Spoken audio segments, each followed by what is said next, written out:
At T-Mobile, our critical mission is providing unparalleled 5G coverage for when connectivity is mission critical. Introducing T-Priority, America's best 5G network experience for first responders, even in times of congestion. More capacity, faster speeds, better coverage. T-Priority from T-Mobile, built for tomorrow's emergencies, ready today. Discover more at t-priority.com. For qualifying organizations on eligible rate plans, coverage not available in some areas and may be impacted by emergencies.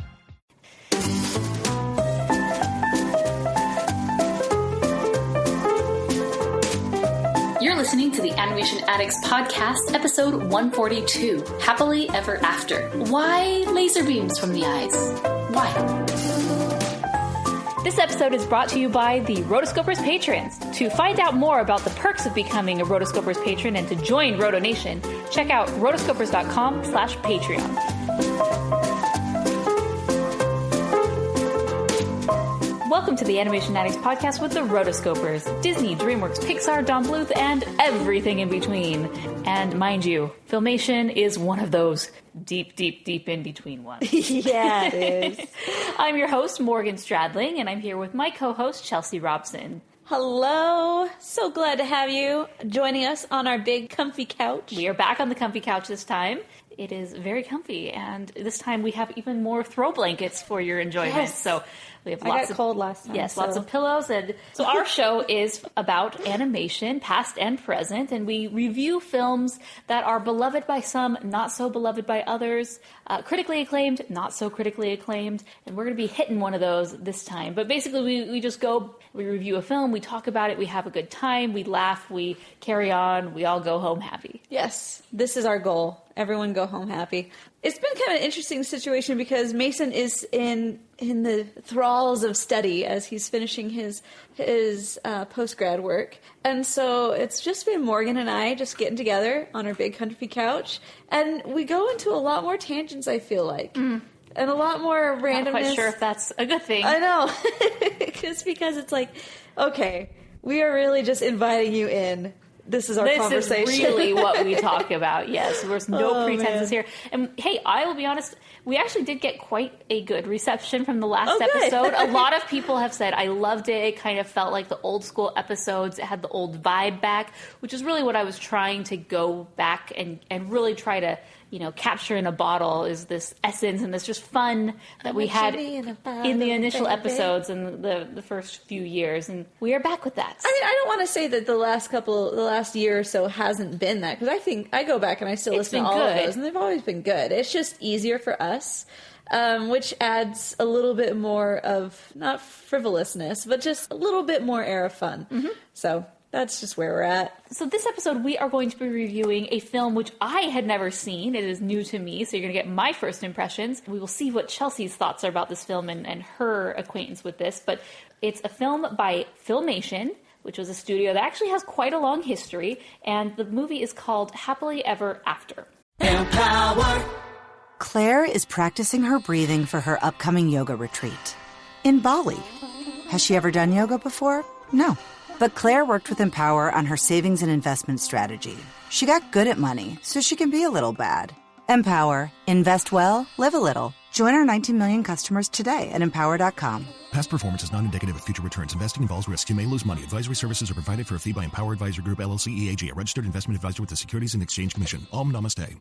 Presenting an all-star cast in a brand new family motion picture, Filmation presents Snow White in the Land of Doom. Is it safe to stop here? With the Wicked Queen gone, who would harm us? A masterpiece of action and adventure, filled with danger and love.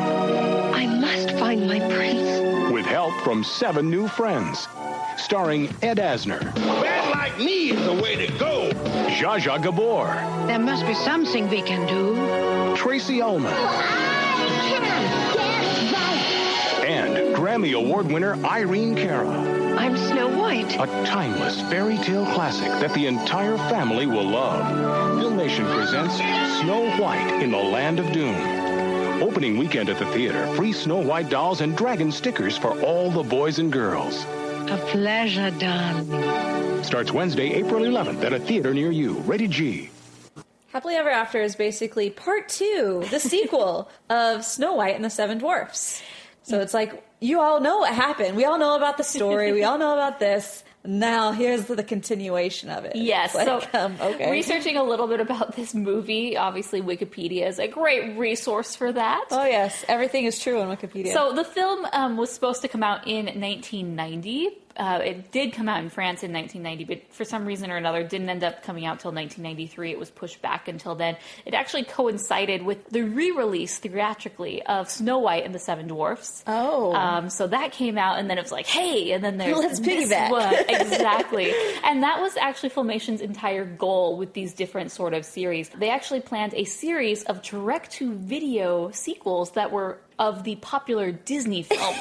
Like, straight up, which is so commonplace nowadays. Yeah. Like, they were the original. Basically, this is popular. Okay. Let's do it for really cheap and just piggyback off what you've created and let some money come in. Bring it in. So it's really funny because we think of direct-to-video sequels. You know, we talk about Aladdin and King of Thieves, Return of Jafar. Those really, like, taking it home, but if this could be considered to be that, although this was released theatrically, it didn't do too well. They had a $10 million marketing budget because they really were pushing for this, and I quote, "It was expected to become one of the biggest hits of the year." What? How? Just having watched the film, could you expect that? I don't know, but it really only made $3.299 million. So it didn't make its money back, and as a result, the company that was the distributor was called First National Film Corp, went out of business and went bankrupt. So they really put all their chips on this horse. I know. So we're going to talk about the animation and the quality and just, yeah. But first, let's go back and talk about Filmation.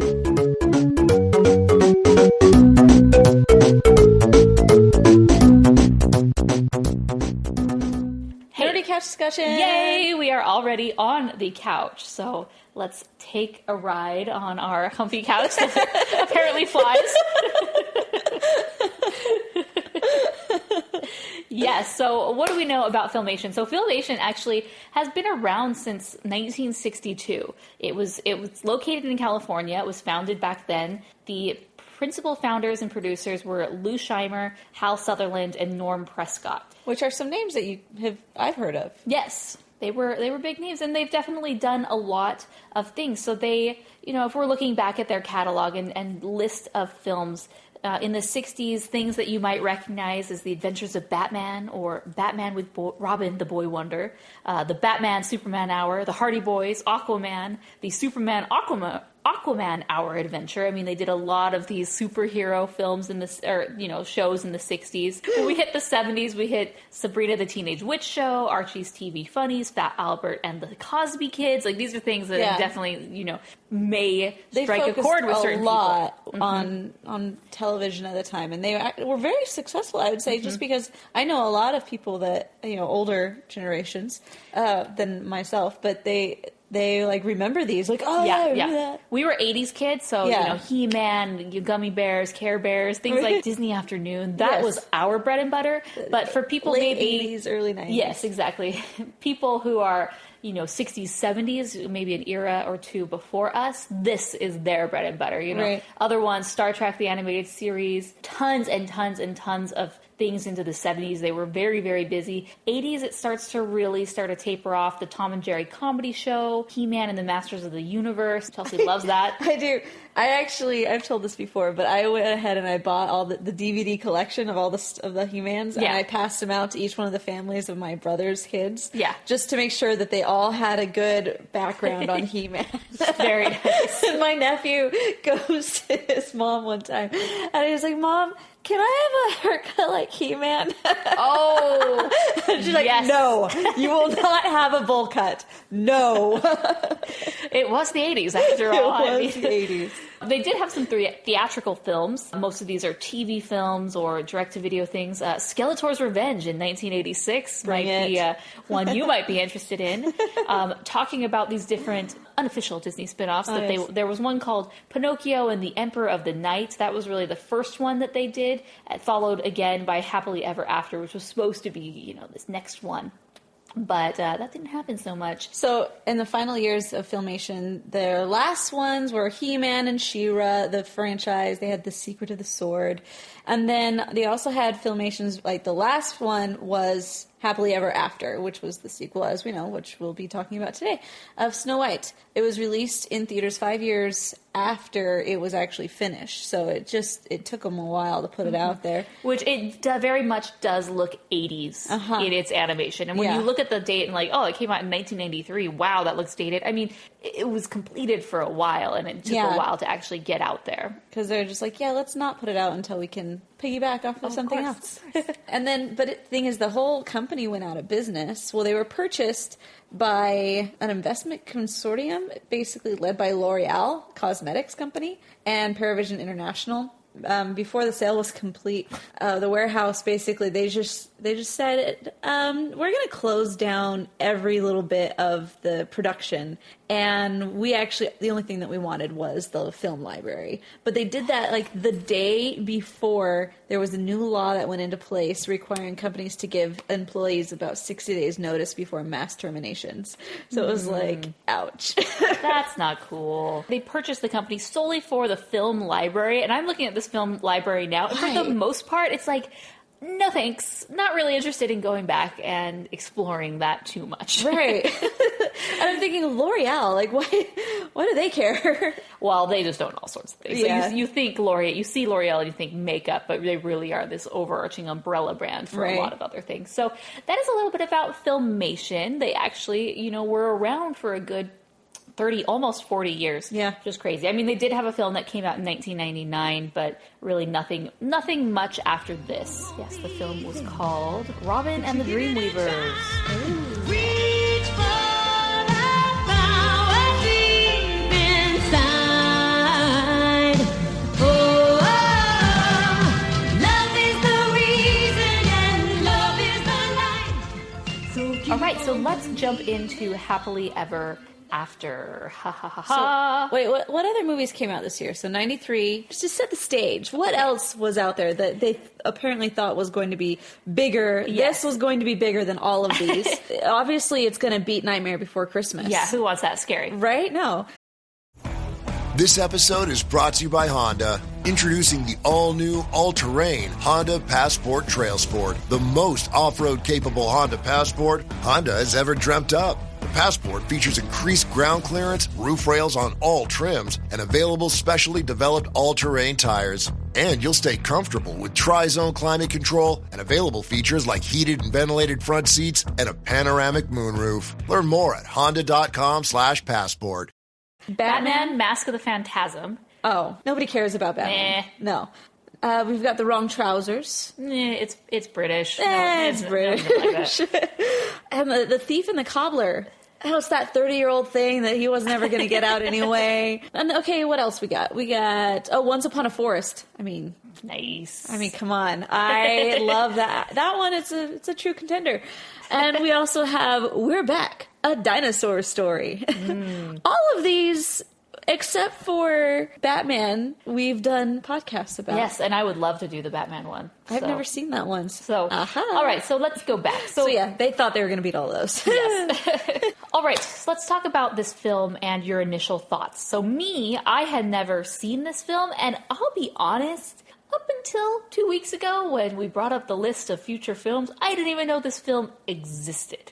Now, when I was talking with Chelsea and we were talking at the end of the episode, the next movie is going to be Happily Ever After. In my head, at first I thought it was Happily Never After, which is, came out in, mid-2000s CGI film. And then I was like, okay, it's not that. I was like, it's the one with Little Red Riding Hood, which is Hoodwinks, because I couldn't think of the name at the time.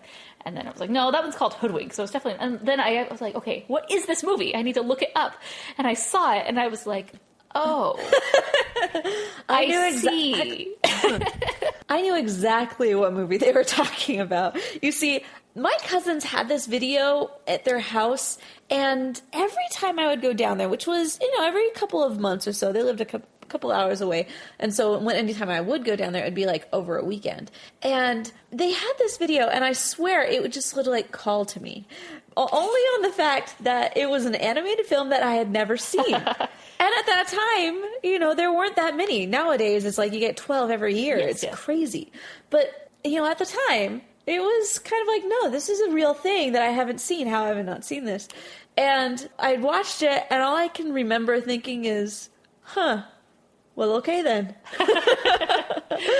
Let me just say I'm a lot more discerning these days as far as like why I watch an animated film. Well, because you have so many options. I mean, you have to be. Exactly.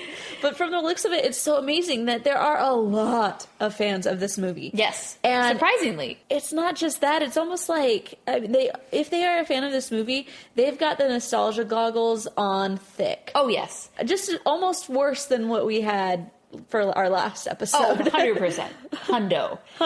Yeah, so for example, this is actually a patron pick by Vanessa B. Yeah. So thank you, Vanessa. And like you were saying, the reason this has a lot of fans is because it's probably one of those that people had the VHS tape and watched it over and over again. And as a result, they just have this fondness for it. So going to that, I want to dig into some nostalgia tidbits on the internet about this movie. So first off, you cannot watch this legally online. Through Amazon, you can't rent it. Google Play, you can't rent it. If you do want to buy it, you can't even buy the VHS tape on Amazon, at least not that I could find. There is the DVD that you can buy, but it starts at $46 used. Yeah, not going to happen. So unless you have a VHS or DVD copy of this, you're really not going to see it. So it is available on YouTube.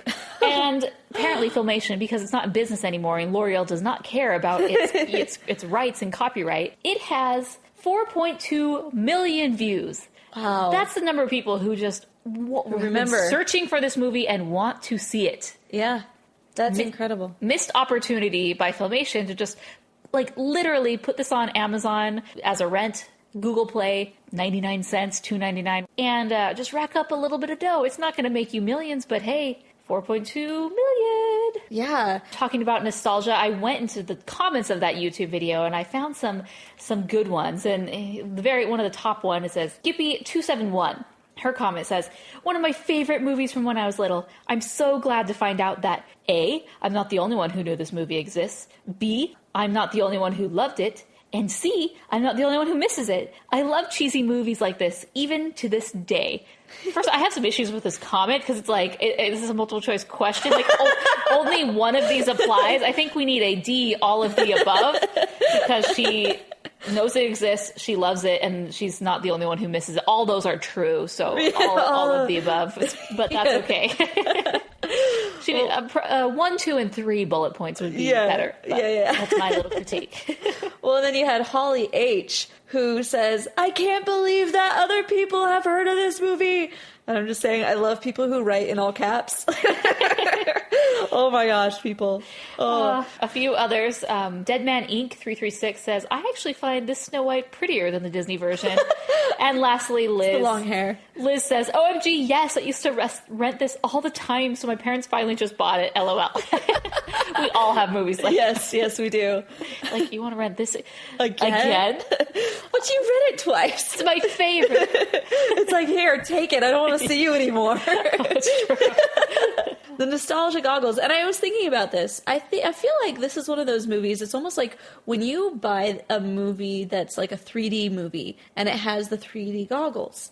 Now, us watching this movie is almost like us watching a 3D movie without the goggles. Mm-hmm. Like, we just don't have the same sentimental value. Yes. There's something missing for us when we watch this. So if you are one of those people that have come to this trying to find a podcast or something that talks all the great, grand, wonderful things of how you love this movie as a kid, you're just not going to get that because we don't have those goggles. Yeah. We have them for a lot of movies, but not this one. This is going to be more of the, what the? Yeah. All right, so let's get into this movie, shall we? Let's not, actually, because I have another fun segment. Now, Mason used to do this, where he would talk about different reviews that were on Amazon. So, like we've seen YouTube comments, here are a few reviews on the DVD page for this, if you'd like to buy it on Amazon. One says, the animation may not be pristine, but in a movie, animation takes the backseat to the story, plot, adventure, and music. The music. I'm glad they posted something great about the music. The story, plot, and adventure explodes with magic in this unofficial sequel, with a few tiny but catchy songs thrown in. No. Accompanied with 7 Dwarfelles, each possessing a different power of nature, Snow White goes on a quest to save her prince, filled with magic of all kinds. The movie is simply ... magic. Are you the PR rep for this company for this movie? Because I'm not buying it. Goggles. Here's another one. Thick. Says, title, Niece loves it. I liked this one. My niece was thrilled to get this, since it's become hard to find. I don't like it much, but it was a birthday gift that most pleased her. I like Niece is wearing some nostalgia goggles, and this aunt is not. Right. And lastly, I got this movie the first time when I was very young. I am now 23 years old and still absolutely love this. I hope that my kids will someday like this movie as much as I love it. It's taken me a long time to find it on DVD, but to be honest, it's absolutely worth it. I love everything about this movie. The songs, the 7 Dwarfelles, the prince who is turned into whatever it is and follows Snow White to protect her. It's such a great movie. My favorite part about that is... I can't even stop laughing. The prince who turns into whatever it is. Whatever it is. Anyways, and then we do got to see the other side, the opposition. This is one of the top critical reviews, who gave it 2 stars. He says, disappointed in the product. Not what I thought it would be. So there you have it, my friends. That is a well-rounded critique right there. All those, based on the nostalgia goggles versus not. Yes. So enough good times on the internet looking at these reviews. Let's actually dive into this movie. Do we have to? We do. So let's do this. Okay. So let's just kind of set the stage, do a little plot synopsis. So this is post Snow White and the 7 Dwarfs. Now, tangent. Morgan, Chelsea, tangent time. Let's talk about dwarfs, plurality of the word dwarf. So this is something that I wanted to talk about in our Snow White and the 7 Dwarfs episode, but did not. What do you think the plural of dwarf is? Dwarves? Dwarves, with a V-E-S.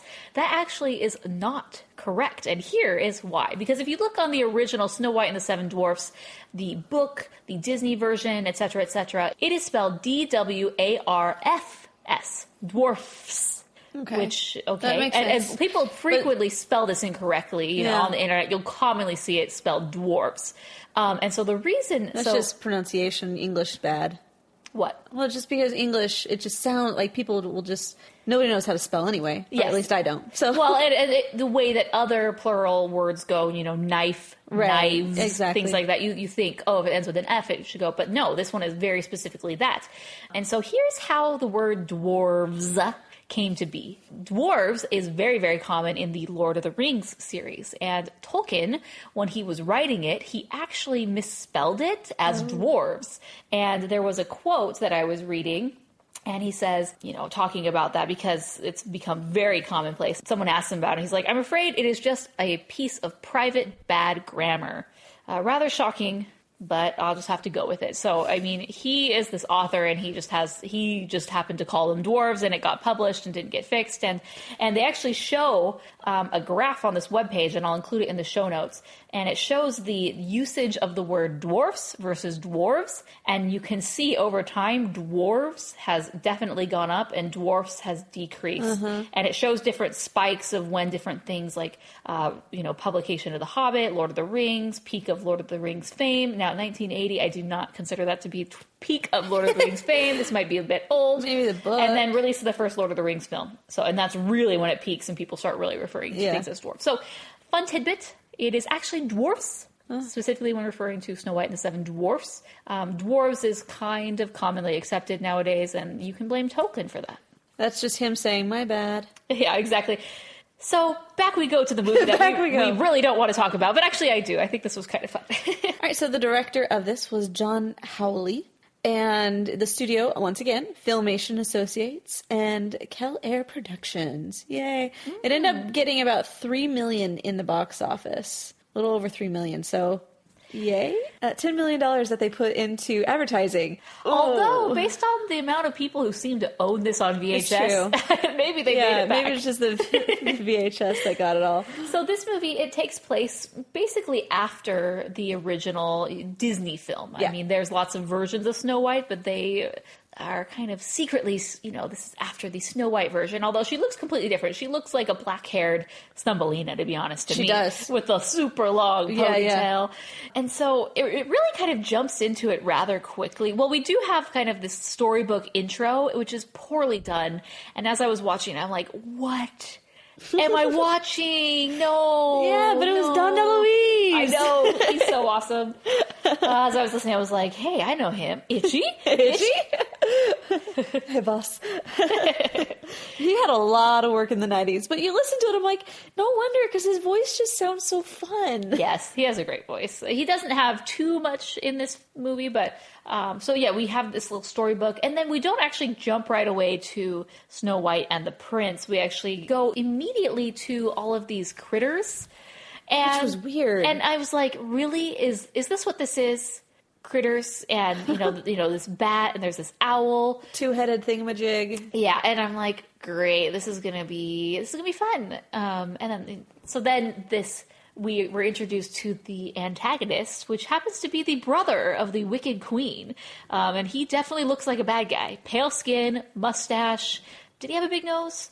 No. But then again, this isn't Richard Rich. Yes. You could have pulled from the Richard Rich handbook. You could have. You could have pulled from the Richard Rich playbook and just stuck a big schnoz on there, and it really would have indicated. It would. But, I mean, I think the mustache and the laser eyes. The laser eyes were also a big giveaway, right? Lord Malice is his name, and he can also turn into a dragon? So is he related to, is the Evil Queen and Maleficent the same person? Are they all related? They're all related, I think, yeah. I mean, Lord Malice with Maleficent and the Evil Queen, they're all together. Evil Queen just didn't have his, she didn't like her name, so she just went for the Evil Queen. Can we talk about the laser beams? Yes, let's do that. Because it's not just once, it's frequently. So, I mean, is he from Krypton? Is he like Superman? I don't really it seems to be one of his only powers. Well, he has a few powers. He can transform, but it seems his magic is manifest through the laser beams, which he can use to carry things up and also to maim. Okay, yeah. If you're really trying to sell me on this is going to be the greatest movie of 1993, it's going to be a hit. Laser beams out of the eyes. Laser beams. Also, if you look at going back to the mirror, because I just love Don DeLuise.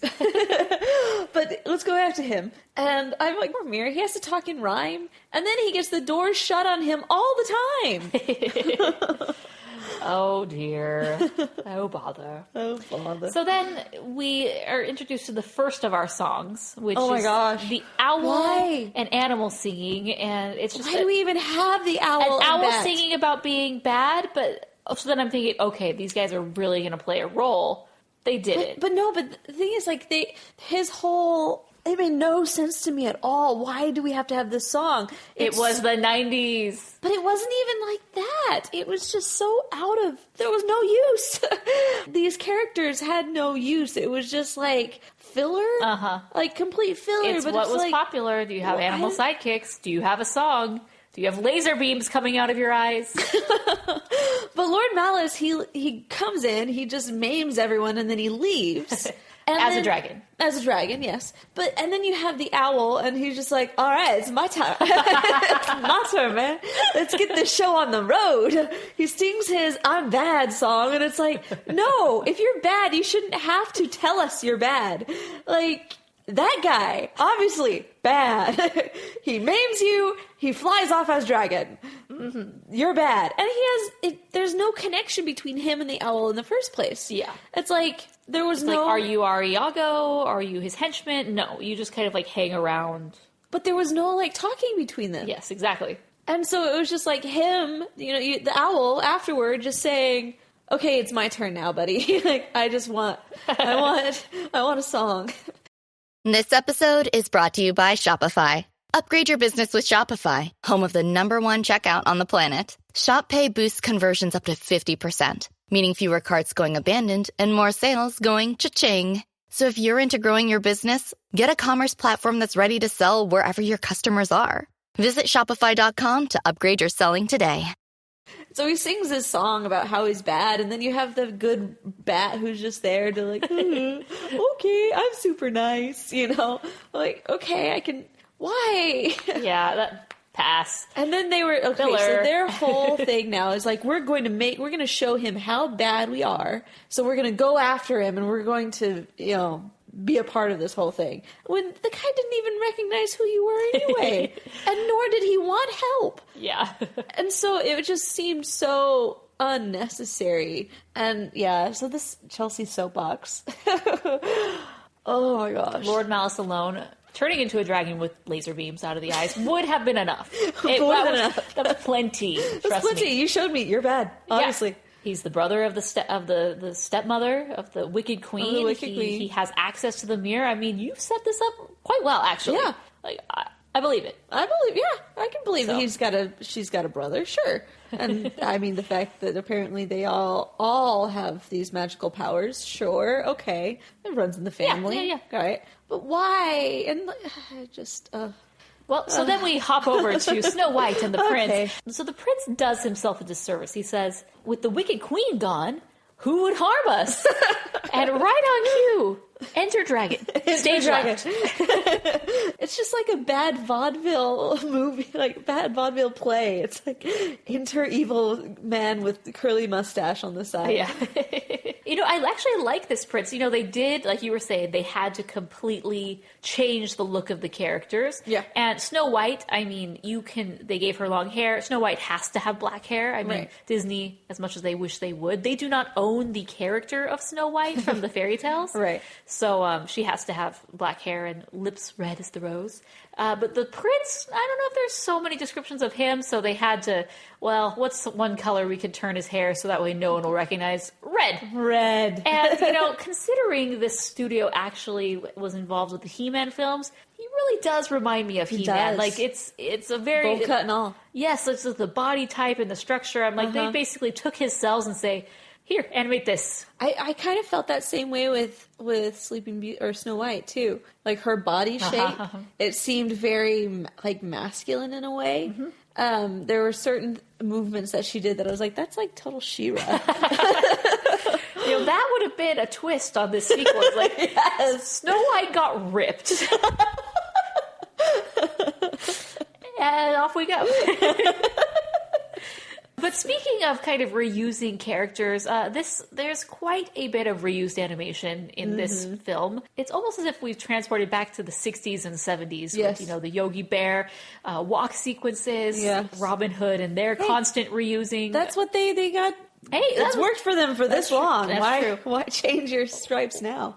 We don't know what their budget was, but I assume not so much. Right. So, yes. What was it, pennies? Where did you get that? Chelsea's referring to, in my show notes, we have a document that we refer to. And so, we pull all the information, like the director, the studio, just so we have it just very on hand. And I had definitely how much it made in the box office, but I couldn't find anywhere how much the budget was. And sometimes they release that, sometimes they don't. And so I just put in there pennies. Because it's not that pretty. No. I can't imagine this was too big of an expenditure. Well, but pennies, yep. Pennies, there you go. So at this point in time, Lord Malice, the dragon, has come in and tried to abduct Snow White and the prince and throws them off. And you have this, horse, which I'm very impressed with, this horse, because he jumps this huge chasm that I'm like, man, go horse. I feel like, if you just kept that up one or two more scenes, you would have probably made it into my honorary Disney horse list. Yeah. Like, just a couple more of those would have made it, but you only did the one, so it was like... one trick pony. One trick pony. But he seemed very gung-ho with it, so I was like, shout out to the horse. And then you have the owl and the bat dude that, they just show up again, and it's like, we're gonna be bad, yay.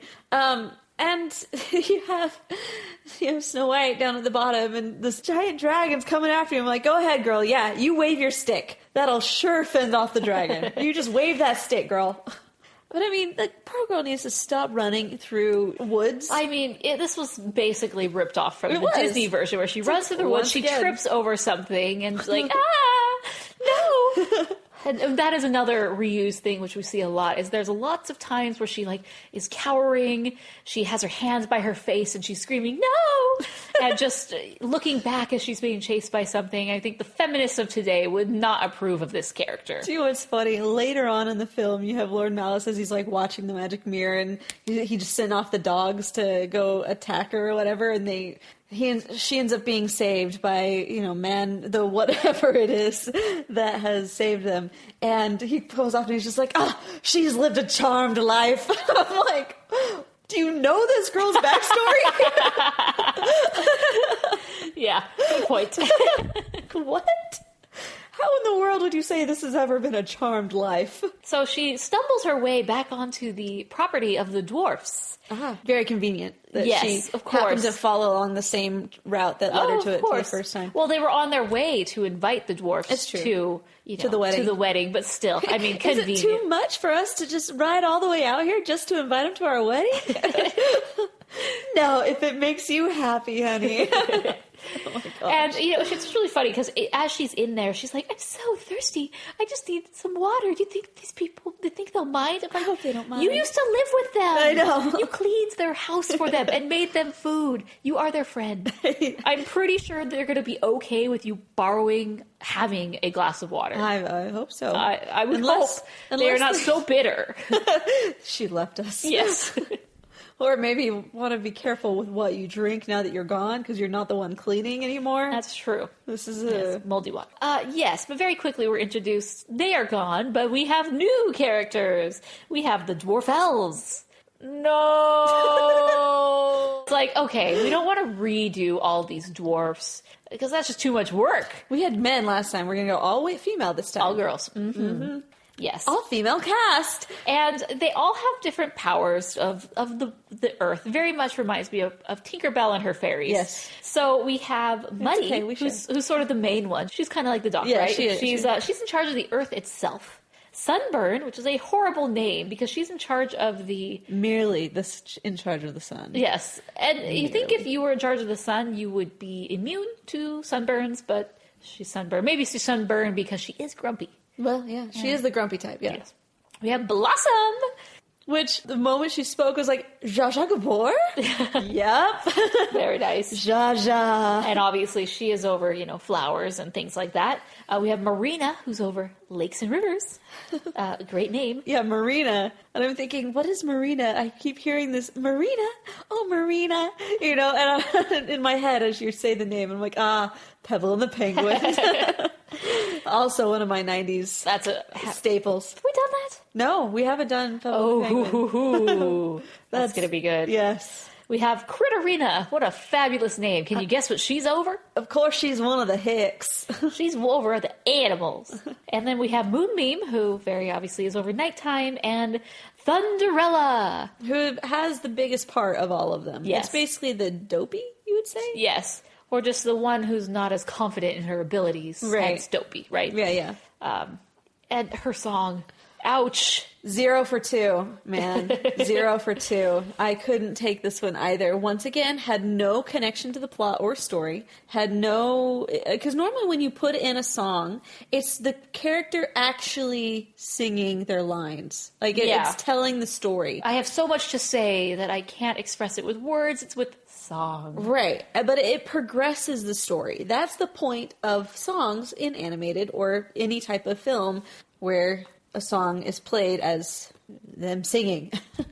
And so there's no connection, and it bothered me a lot. It was not so good. So 0 for 2. Woohoo! So how did you feel about these Dwarfelles? I thought they were trying too hard, honestly. Yeah. Then I was thinking, well, okay, the dwarfs, why didn't they get powers? I know, right? Like, wow, you just ignored these amazing sisters of yours? They're cousins or whatever, and they're just minors. They don't that's all they do. So they found a better mind in another kingdom. So I know. They're all because, hey, they don't have the powers over earth and sea. They actually have to work. Right, they have to work for our living. Daddy's got to bring home the bacon. I mean, just this whole part later on, and they end up going and visiting. Oh, the other thing, Mother Nature. And Mother Nature is dressed in her little fancy wreath garb. And as they're walking down, you can see Thunderella is just so sad because it's the first time that anyone's ever had to go in to Mother Nature for, basically sucking at their job. And so they're going in there, and Snow White is just, oh, honey, everyone's special in their own way. And every word that she said as her really sappy pep talk was just it's like that mom that really doesn't know how to say, honey, you really suck. You really need to work on that. And just oh, but it's okay. You just keep being you. Keep on sucking. It's not enough. Why can't you just say, you're right. You don't have a handle on what you have going on, but how do we fix that? Let's goal plan. Let's figure this out, as opposed to, it's okay, honey. I still love you, which, I mean, moms do. They should. But that's not the point. Point is, rule number 1, don't suck. Mm-hmm. So we go to Mother Nature in her garden, which is fabulous. And one other thing you don't do, speaking of, you don't tell Mother Nature and call her out for making mistakes. That's not really... what is her deal? She can't make anything right? And how is she Mother Nature? And Snow White really does lay it out. She's just an outsider who's just, really winning brownie points with a stranger who supposedly you need to help you. Might help you, yeah. But the thing is, okay, right then Mother Nature sings this one more song that's, 0 for 3, in my opinion. But this one's actually not as bad. But at the same time, it really reminded me of Master of the House from Les Mis. Master of the House. Except way slowed down, and the is a little different. But everything else, totally there. Go ahead and listen. You have my permission. Pause, go. There's one point, though, as it keeps going, Sunburn really starts to grow on me. Sunburn. As does Grumpy in the original. Yeah, it's true. So Sunburn, they ask her, hey, can you shine some light over there or something? And they're like, they don't call me Sunburn for nothing. I'm just go for it. You do that. So you have the Shadow Man, who is the whatever it is that the prince turned into. And it's those are the best kind of characters to animate. It's they learned this when they were doing He-Man. When they have Orko, he's got the thing across his mouth, which is it's basically it's Orko. In their territory, yes. It's on those DVDs that I told you about, I actually watched them with commentary. Yes, I did. Of course. True animation addict would. True animation fan would. So one of them, the director's just yeah, that's actually the best type of animation character, because there's no mouth to sync. It's got something covering it, so you just make it sound whatever you want it to sound, and you just change out the dialogue whenever you want. I'm sweet. So yes, that's the Shadow Man. He's the Orko. Did I miss this? Did we actually see him turn into the Shadow Man? This episode is brought to you by Prime Video. In the small town of Holland, Michigan, nothing is ever what it seems. Behind the tulip festivals and pretty houses lay dark secrets that threaten to tear a marriage apart. Nicole Kidman stars in this darkly twisted thriller about a wife and mother whose quest to uncover her husband's secrets may get her more than she bargained for. Holland, streaming on Prime Video, March 27th. No. That was off. Okay, that's what I assumed. But then I was doing other things on my computer while I was watching this. I was, getting the show notes ready and different things. Multitasking. Did I miss that? How long did you realize who it was? At what point did you figure that out? I kind of a little bit further on. I don't know. I wasn't really thinking about it because the first time he pops out, he's just this head that comes out of the trees. That's oh, creeper! Hi, Gollum. Yeah, high school kid from Zelda. Right. Orko. So there's just a creeper that pops out of the trees, and so you're what the? And then he comes back. Oh, now that he's helping her. Oh, okay. I wonder. And then toward the end, you're oh yeah, totally. See, I feel very gypped because again, this is the first time I've seen this movie. I think that was one of the biggest payoffs in the movie, was like the reveal that it was him, or just that he was helping her, and he was like always devoted to her, and she was always nice to him. Yeah. But as I was researching this and getting things ready as I was watching it, I pulled up the Wikipedia page or somewhere and just read that a little snippet that Shadow Man was the prince, and I was like, God dang it. No. No, This is the one thing I was looking forward to. So. I don't even have that to push me through. See, at this point, it was at this point in time that I started really getting disinterested. Like, whatever attention span that I had devoted to this movie, it was like coming to its end. And I really had the feeling of like, is it over yet? Oh crap, I still have 45 minutes. Yeah. Dang it. You know, that's always a bad sign when you're watching your movie and then you like pause, you're like, okay, what percentage am I done? Like, Yeah. Am I 10 minutes into it? I still have an hour left. Am I, wow, it's actually been 45 minutes. That's great. For me, it was basically right on track. It was 15 minutes into it and I paused it and I'm like, if I haven't watched this for a lot longer than I think I have, I think it's been about 15 minutes. And it was 20 and I was like, oh, thank goodness. I took a break right at that point and I was like, I'm going to go make pancakes. And I came back and I watched the rest of happy food in my belly. Maybe that's why I wasn't enjoying it. I was a little bit hangry. Give me pancakes with powdered sugar. Really, the Shadow Man was most interesting to me, surprisingly. I feel bad for him. That's when Snow White is taken to the castle and she sees... My prince, is it really you? Who else would it be? He's like super ticked about it. He's like has an angry scowl. He grabs her like that pulls her alone. up. Yes, Yeah. exactly. That alone should be like, whoa, whoa, whoa. This is not the tender prince that you are used to. But just to make you happy, honey. Yes, yes, exactly. But hey, maybe he's had a rough day. He saved her, and so she's like following him and. He's like, oh, we are going home, Snow White. And I'm like, okay, by this point in time, you should be. And then it was still a couple beats later that she was like, oh, you're not my prince. I was like, yeah, that took a while for you to get that. And back with the laser eyes. Back with the laser beams. Yes, laser eyes. I love it. Still no explanation about the powers. Yeah. But that's okay. Moving on. Well, and also no explanation as far as that cape that turns everything to stone. Yeah, that would have been helpful too. I'm interested. Yes. And then you go up onto the roof and you see all the old like critters that they didn't want to animate anymore. The two-headed thingamajig is turned to stone. You've got the what's a face over there turned to stone, and he's like, oh, I get 7 more statues to my. Like, oh, why would anybody want to be your friend? Like, what in the world is this owl wanting out of this relationship? Yes, exactly. It goes south, like, forget it. Yeah. Oh, yeah. Again, and more shots of Snow White shouting, no, shocked. And just a gasp. One of my favorite. Earlier on, it's like, oh, but my prince. It's like, well, you mean your prince didn't rescue you? Isn't that what princes are for?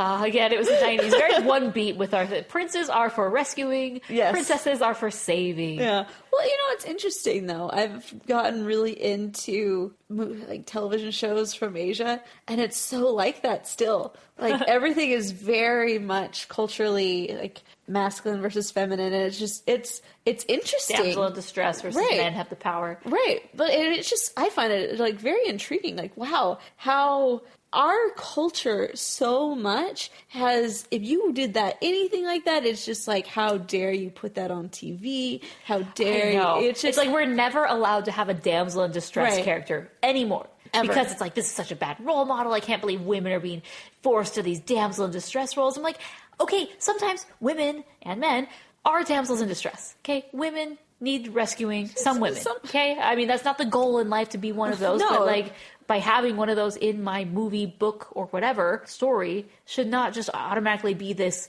bad thing. Right. I mean, I think the reason people get upset is because vast majority kind of put women in those roles. I could never, if I were a writer, I could probably never feel comfortable writing a character like that because I know it's going to get criticized, even though if the story merited a character like that. Right. Well, and also it just hardens the whole, I as a female am not allowed to be a damsel in distress ever. Yeah. And it's like, why not?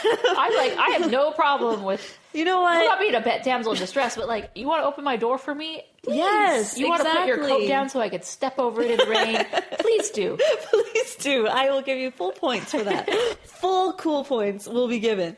No, and it's just, that bothers me a lot because, okay, Now, not to say that because I feel like I come from a very long line of very strong women. So never in my life have I ever felt like I was anything less than a man or couldn't do anything that a man couldn't. Like I always saw my parents too as like a really good complement of each other. My dad was good at some things. My mom was good at other things. And they didn't step on each other's toes or try to compete. It was always more of a complete as opposed to compete. So I just find that is one of the main issues in a lot of writing today is because most of the writing puts it as compete. Yes. Back to the action sequence. Back to it. Here she comes to save the day. It's Mother Nature. Oh my gosh. Doesn't Mother Nature usually ruin things? Like, oh, Mother Nature, it raining. Oh, Mother Nature. Well, yeah. Storm. That was the other thing. You didn't set Mother Nature up to win. Yeah. You set her up as a complete failure, as a complete, like... Yeah, because Snow White comes in and just yells at her and then undermines her a bit when she's supposed to be like this goddess. She really is akin to the fairy goddess in Tinkerbell. Right. But not so much because, Snow White has knocked her down a pedestal or two. Right. But, like, how am I supposed to expect Mother Nature to come in and save the day at this point? I just feel like whatever she's going to touch is going to be bad. Because obviously she didn't do anything right, like, from before. I don't know. I just don't feel like they set her up really well. So, yeah. But yeah, the magic tears. That's what solves the day every time. Tears. Magic tears to the rescue. Bring on the flashbacks. Oh, yeah. It's flashback of, wow, all the different times she was nice to me. Wow, magic tears are going to save it. And then transform. So he's back to the prince. He's like, yeah, it was me. It was me the whole time, honey. And then here he does it again. He says, this time, Snow White, I'll never leave your side. Prince, wasn't saying things like that what got you in this trouble in the first place? Yeah, you should avoid blatant statements of things are always going to be okay with promises me here. You don't intend to keep. Yes, chocolates. All good things. But we can't forget that they really did have a lesson to be learned with this whole story. And it pulls it all together, tugs at the heartstrings as we realize, kids, don't smoke. Because obviously that's the whole reason the owl was there, is to keep you from to show how bad you are when you smoke. But seriously, don't. I mean, I agree with that. You shouldn't smoke. It's really bad for you. Really don't. But is that really the whole purpose of your time in this movie? Yeah. The moral of the story comes from this ancillary character that we weren't really invested in and sort of despised because of his song. We kind of despise you. But yeah, thank goodness that's over. Yeah. I mean, that's really what I felt when I was like, hooray, we're done. Yay, I can close this browser tab. But don't forget the ending credit song. Which, before I closed the browser tab, I was like, okay, let's give it a listen. And it was kind of catchy. I had lyrics like, love is the reason and love is the light. It actually had a really, it was very 90s pop R&B. They had their 1 out of 4 songs that was good, and it just happened to be the end credit song, which you would hope that your one of your winners should be in the movie. Let's get people invested in the movie, because most people don't say it was a sucky movie, but man, that end credit song. But at least it didn't make you want to close the browser faster. Well, I did close midway through. I said, okay. It's funny when you see a movie and it's 110 minutes long. To me, I know that that includes the credits. Yeah. But in my mind, I don't really ever think that. I'm like, oh, we got to be in this for all 110 minutes. So when this actually ended at around 105 and then 5 minutes of credits, I was like, yes, score. Awesome. I just bought 5 minutes of my life back. Yes. Let's go. We did ask some of the patrons to give their feedback. Now, I didn't give them tons of time to do this, but I said, hey, let me know your thoughts on the film. And Jack was the one who responded. They said, Jack's song says, cheers, another nostalgia ride. I vaguely remember being scarred by this movie. Yay, childhood trauma. See, I don't have those scars. So, note to self: don't show baby this for a while. Yeah. No scars. No scars. I did read along the YouTube comments. There was one person who's like, "Am I the only person who totally got traumatized by the scary ending with the?" This person says, "Did anyone else get freaking traumatized?" All caps by the Shadow Man and the ends of the movie. I don't know. It was all caps. So scary for me. And 28 likes. Well, 28 people along with that one, so 29. There you go. Thank you, YouTube comments. That was a good. See, we can't do this with all of our movies because not all our movies are on YouTube, and even if it were, we would buy it. But I really did try all of the legal ways to do so. So yeah, what would you rate this movie? This episode is brought to you by Progressive Commercial Insurance. Business owners, meet Progressive Insurance. They make it easy to get discounts on commercial auto insurance and find coverages to grow with your business. Quote in as little as 6 minutes at progressivecommercial.com. Progressive Casualty Insurance Company. Coverage provided and serviced by affiliated and third-party insurers. Discounts and coverage selections not available in all states or situations. Oh, I can't give it. We're going to go 2 stars. It was hard. You would be in great company along with the top critical 2-star reviewer on Amazon. Disappointed in product. Not what I thought it would be. Okay, so me going into this is not what I thought it would be either, because my only recollection and idea of this movie was the VHS cover, which shows a very happy and serene Snow White surrounded by critters and animals. And that really doesn't happen at all through the movie. This is actually quite a scary journey. Yeah. Which, let me talk about the original title of this movie, which probably would have been more appropriate, and which would have required a different cover, obviously. But for some reason, they decided to change the title. They didn't want, I guess Disney was getting in their hair, and they said, okay, we'll remove Snow White from the title, even though we have the right to use Snow White. It's fair use. So they changed it from Snow White in the Land of Doom to Happily Ever After. Well, there you go. And like I said, the cover and the title Happily Ever After, those really don't align. I think Snow White in the Land of Doom is a much better title for this because it was scary. It did, the Land of Doom reminds me of Mordor, like she's going on this journey, which she does do. I mean, I think with a name like that, marketing, you would have got more people in the seats in the theater. In the Land of Doom. I mean, come on. Snow White in the Land of Doom. Like, I gotta see that.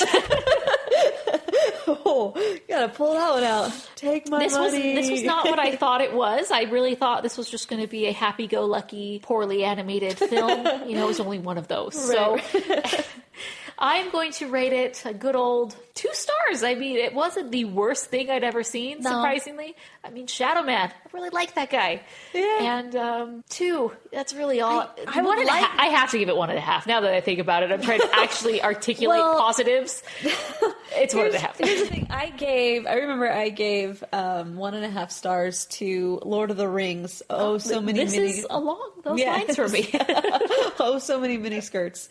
That one was way difficult for me to get through. This was not as difficult. Yeah, that's true. Yeah. So I'm sticking at 2. But again, this is the show where the reviews mean nothing. They really don't mean anything at all. So enjoy it. Let us know in the comments, rotoscopers.com/142, what you would review this movie to be and why. If you are someone who has just a deep nostalgia for this film, please go to the comments and let us know and tell us your favorite parts and what's so great about it. I'm not saying this in like a sarcastic way at all. Like, I love that this movie has such a deep base of fans who love it so much that one of our patrons picked it, and here we are. Bad like me is the way to go. Being nice is just for sex. Being good is a handicap. I'm bad, see? You gotta be bad like me. He's flying all around with a mean and nasty frown. He's bad.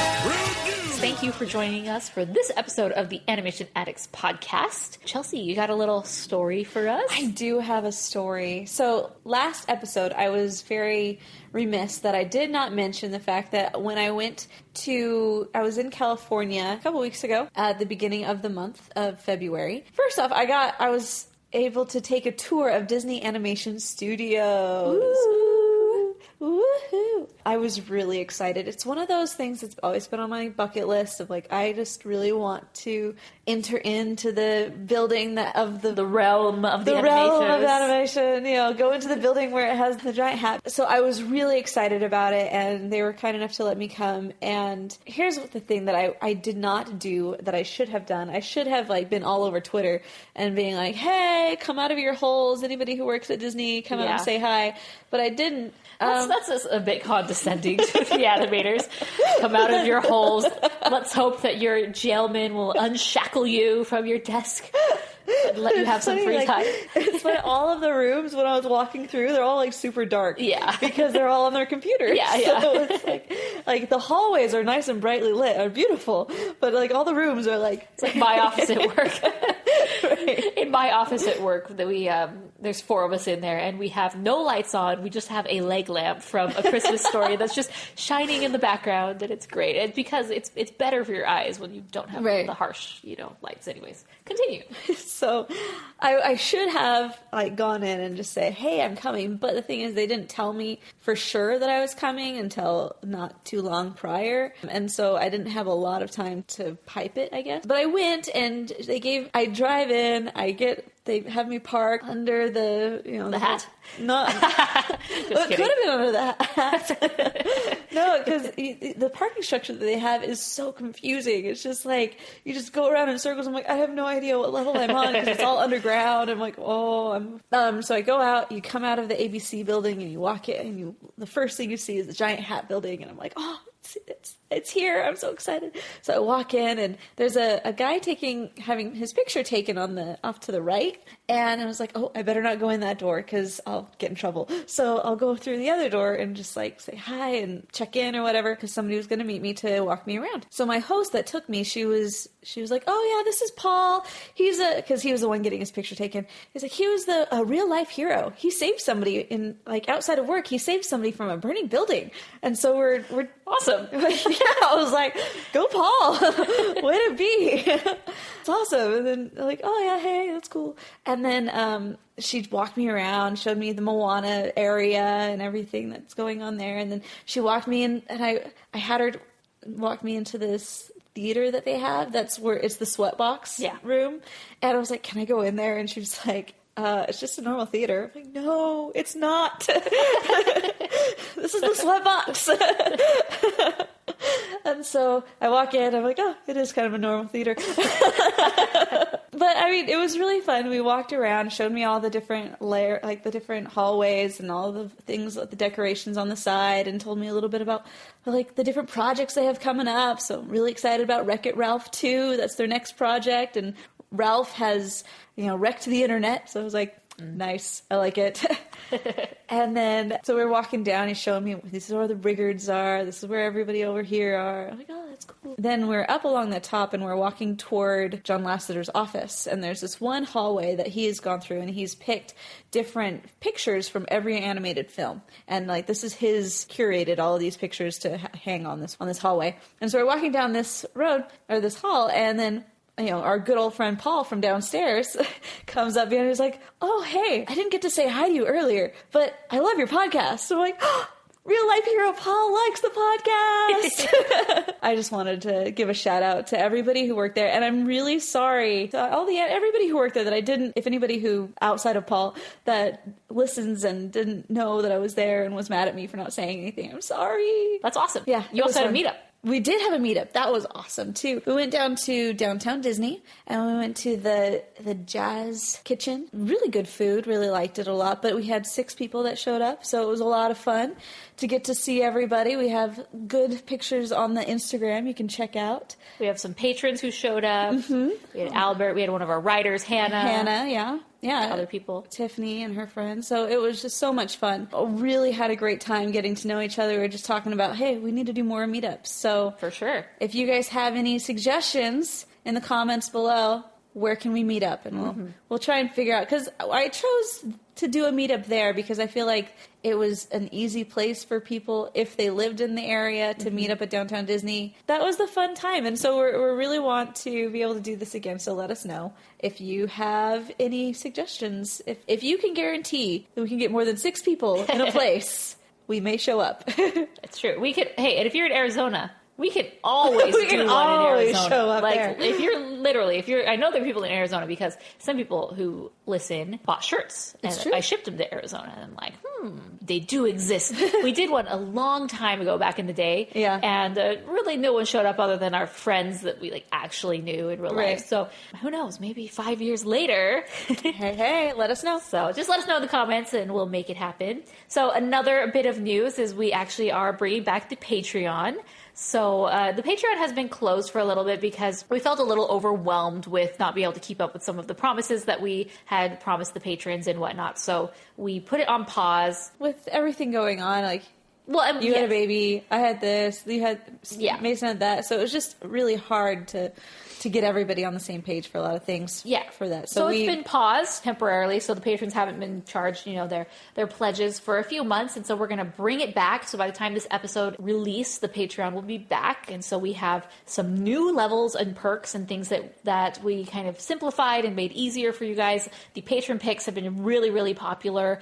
Having the ability to come on the show to join us for a nerdy podcast. Isn't that what that's all of them That's the whole show. But a nerdy couch discussion, that is very popular, and we have some other new things that we will be adding. I'm not going to disclose them yet. You're going to have to go check it out for yourself. Go to rotoscopers.com/patron or rotoscopers.com/patreon to check that out. Also in the show notes, rotoscopers.com/142, there'll be a link there. Definitely check it out. The Patreon we've stepped it up a bit. We've taken some things out, and if you do join, anyone who joins at any level between now and March 31st will get a signed photo of us, of the Rotoscopers, from Rotorama, or Rotoroma, as Chelsea loves to say and Mason loves to make fun of the three of us. So we will sign it for you and send that to you so you can have that picture. That is going to be a perk on one of the levels, but for limited time only. It's going to be available for all the levels, whether it's $1 or whatever you would like to pledge. So first off, this episode has been brought to you by the patrons. So thank you to Vanessa again for being a patron and for choosing this film. I actually really enjoyed this. It was fun. These films where they're just so off the wall and they're crazy and you can just have fun. I have a great time, and I'm very sorry if someone is totally offended by our analysis of this film and our review of this film because it doesn't strike those nostalgic chords that you love so much. Didn't strike it with us, but we hope that you can appreciate this movie and not realize that this is a huge masterpiece, because I'll be honest, it's not. It's not. But it's fun. With it. Fun old show. So, just so you guys can get a heads up, our next film that we are going to be reviewing, it is another patron pick. We are going to be reviewing Atlantis, The Lost Empire. So we are hitting up Disney territory. That one, we have links at the bottom of the website where you can watch, rent, or buy the film on Amazon.com. It's also a way that you can support the show. So again, anytime that you want to support the show, a very simple, easy way to do that is just to go to rotoscopers.com/Amazon. Also, you can save that in your bookmarks bar. So whenever you start typing Amazon into your browser, just click that link because it'll populate for you, or you can just click the little button that's saved on your browser bar. And yeah, a little kickback goes to us for anything that you end up purchasing. You don't have to purchase anything additional. It's just an easy way for you to support the show by shopping the way that you normally shop. So thanks for those who have been using the link. We know that you do, and we appreciate it. And until our Atlantis episode, which to me is the pinnacle of my I am so excited for a Disney movie, and then only to be let down upon release. So we will talk about that in the next episode of the Animation Addicts podcast with the Rotoscopers. Woohoo! So until next time, we are the Rotoscopers. This episode is bought to you. They're not from the pet shops. They all got names and collars. They're all bought and paid for. Bought and paid for. Not that anyone cares about this. This is probably a blooper, but we bought these throw blankets because we had this little teeny one, and Jared and I would always fight over who got the blanket. And that was just not going to cut it. And so we went and we got this blanket. Marital issues start right there. Oh, yes, over the fight for the blanket. And went to the store and got this blanket, and it turned out to be the most comfy blanket. It's very dense and heavy. Yeah, it is. And it's long enough that it covers the whole body. Because there's nothing worse than wanting just to become a little mummy in your cocoon, and it's like your feet are dangling out, right? Yeah, like that. yeah, no. yeah. So anyways, we got one, and I loved it so much I went and got another one. So that is my blanket story. I'm so glad. Welcome, everybody. This is what the show has turned into. Do you want him to stop eating? Yeah. I really want him to stop eating. Yeah, no, Jimmy, they'll hear it in here. Come here. Maybe if you pet him. It's like conveniently decides to start chomping on the food. Well, and this microphone, it'll pick up everything. It really does a surround sound, and it gives you everything that's going on. So you really get to hear everything that's going on. So at the beginning of this episode, you heard some little clicking in the background. That was Jimmy chewing his food, being rude. Licking his lips now. So. Yes, it's one or the other, okay? You're either going to get him close to the mic licking or in the background eating, so... And this may go in the bloopers because I know people are like, just talk about the freaking movie already, okay? No. This is good. This is gold. So another thing, as I was searching for this, I did try to search. I wanted to buy this and rent this so I could, give back to the people who created this movie. Didn't happen. There is an SNES, Super Nintendo Entertainment System, a video game. I'll include a link in the show notes. And the person who is selling this video game, I don't know how many copies they have, but they are really selling hard on this. So the information about the product says, all-time classic.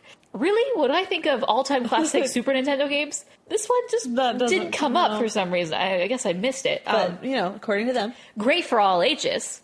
Haven't played it. I'm interested. What, does that mean any age below this? It's part of the Super Nintendo family. I assume so, since it's on the Super Nintendo. Okay. This is a phrase we like to use. Super high replay value. Super high. Wow. Like super duper high. Awesome. And several hours of fun. Wow. Like 1, 2, maybe 2. And then also under the product description, this is the Super Nintendo version. Really fun game to play. Great for all ages. Yes, you've said that multiple times. One of the best games for younger children. Ooh. Okay. So it's great for all ages, but it's really one of the best for younger children. Target audience. Hours upon hours of fun playtime. Oh my gosh. I love how on that page, so you look at it, and it's like somebody just slapped a Disney version of Snow White as a thumbnail, and it's like super grainy on the big one, and they just called it good. Exactly. Like there's not even a thought of, let's like find the actual video. Yeah, like you couldn't do a Google image search to find the actual cartridge, or like take a picture of the actual cartridge that you supposedly are selling. No, not so much. Rapunzel would be proud. She would be proud.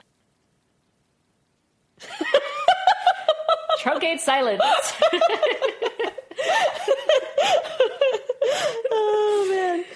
And I have a feeling if you are one of these people who one of them. Although parking will cost you an arm and a leg. Yeah, we discovered. Yes. Sorry about that. No, I don't care, but darn Disney. We love you, Disney. We love you. So definitely check it out. We're super excited. We think the Patron, we know the Patron, it's like Patron.